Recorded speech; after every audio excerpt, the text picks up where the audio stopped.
I don't think he can stay here tonight. His behavior is too erratic. He's clearly unstable, and as much as I love the guy, I love you more, Allie. I'm worried for your safety." "I'm fine, Joel," Allie insists, with a look of annoyance. Joel gives us an imploring look. I don't know who he is, but he is clearly worried about both Allie and Danny, though his allegiance appears to lean more toward Allie. A boyfriend, perhaps. Could that be what set Danny off this time? I know he and his sister are very close. Could jealousy be playing a role here? I'm guessing, grasping at straws, and Devo weighs in with his opinion in a whispered aside to me that is louder than I like. "This guy's off his rocker. A total nutcase." Danny stops pacing and whirls on Devo, his hands clenched, his eyes wide with desperation. "I'm not crazy," he yells, spittle flying off his lips. Then, in a quieter but still panicked tone, he looks at me and says, I saw his ghost. It...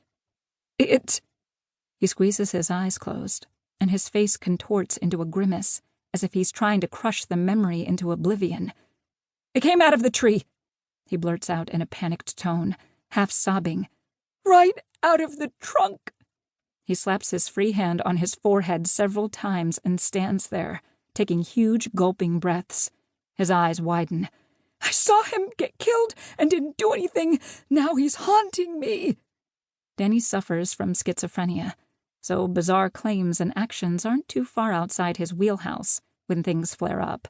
He's had these kinds of episodes before, and I've seen and cared for him in the hospital ER during several of them, including one that happened just a few months ago, though in the past he's always been haunted by voices, never actual ghosts. "You know," I say to Devo, "I think this is a situation where Roscoe might be able to help. He's been effective with Danny in the past." Devo stares at Danny for a few seconds, indecision stamped on his face. Then he looks at me and nods. "Yeah, okay. Go get him." I hurry out of the living room and through the front door of the house we are in. Outside, parked at the curb, is the police cruiser Devo and I came in. It's an SUV, and my golden retriever Roscoe, a trained therapy dog, is in the back. The hatch opens as I approach, no doubt from Devo hitting a button on the remote he has on him. Roscoe, contained inside a large carrier, thumps his tail with excitement when he sees me. I open the carrier and hook him up to a leash that is kept in the back. Together we head inside and re-enter the house without knocking. The tableau I left hasn't changed much. Danny is now squatting on the floor, one hand still palm-slapping his forehead, the other clutching that triangular box. His body trembles, and I hear periodic sobs emanating from him. The slapping speeds up, and it's almost as if he's trying to knock the demons that are haunting him right out of his head. I realize the pizza box will need to be dealt with, lest it provide too much of a distraction for Roscoe. He's trained to ignore food, or any other items he may encounter, and not eat anything, unless he's told it's okay.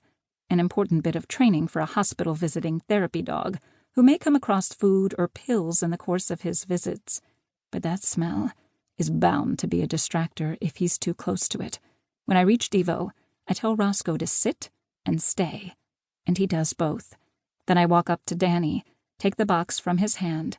He offers no resistance, which shows me just how out of his mind he must be, because I'd die before letting go of a box that smelled that good, and carry it over to a side table. With that done, I return to Roscoe, who whimpers a little, his head cocked to one side as he watches Danny sobbing on the floor. I undo his leash and quietly say, "Go to him." Roscoe drops down and does a belly crawl toward Danny, nuzzling his nose against Danny's feet. Danny drops the slapping hand and looks at Roscoe with his tear-stained face. A hint of a smile forms on one side of his mouth. Roscoe sees it, too, and he gets up and sniffs around Danny's face for a few seconds before gently licking one salty tear that's about to drop from his jawline. I'm not sure how Danny will react to this, and my muscles tense. I'm ready to call Roscoe back if need be, but a moment later, I see it won't be necessary. Danny reaches up and strokes Roscoe's furry